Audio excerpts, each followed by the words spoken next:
Welcome to an episode of Just Legal History, and I am your host, Mike. Today is Tuesday, March 12th, and I wanted to go over the last couple days of the James Crumbley trial. If you recall, James is being charged with 4 counts of involuntary manslaughter in regard to his son's shooting of fellow students in November of 2021. This case is deciding whether or not James holds some criminal responsibility in his action for not doing enough to stop the shootings by his son. We have heard the testimony of several witnesses over the last few days. Let's start with the witnesses from this morning. Just to give you a recap, James and his wife Jennifer were set to be arraigned for the involuntary counts on the Friday after the shooting, but they didn't show up for court. So arrest warrants were put out for their arrest, and then the couple went out and evaded being arrested. The witnesses this morning talked about the events leading to the arrest. The first witness talked about some of the things the sheriff's office did in looking for them. Then came someone who pulled into his work building one night and saw the car that was on the wanted posters. He verified the license plate on the Kia and called it into 911.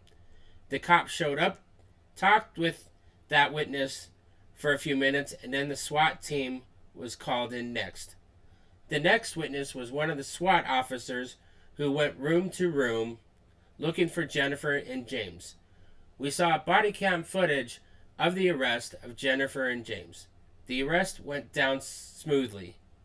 The next witness talked about the things they found in the building where the couple were staying.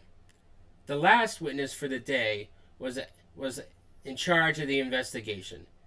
And one of the key things that he talked about was a journal that Ethan kept. It was referenced during the meeting with the counselor before the shooting.